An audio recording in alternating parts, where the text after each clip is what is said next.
Alright, so I'm hanging the support for the girders.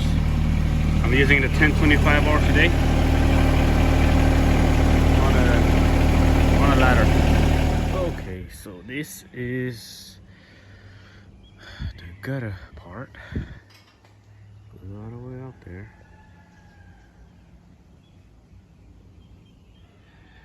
Looks, oh, that's good. Okay, gutter's on. Now I gotta put these covers on here so no trash get in here.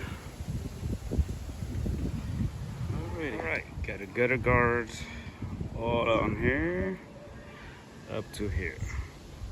Now I just gotta trench this pipe down there.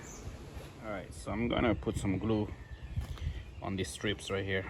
I already cleaned most of these floor right here. Brake cleaner came out really good, but I gotta take out these right here.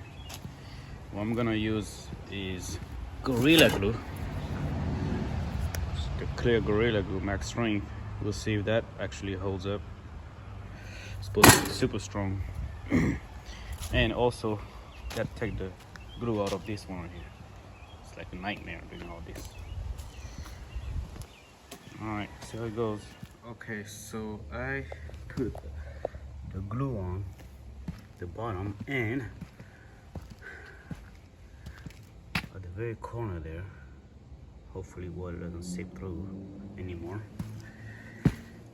Just gonna let it dry overnight and see what happens.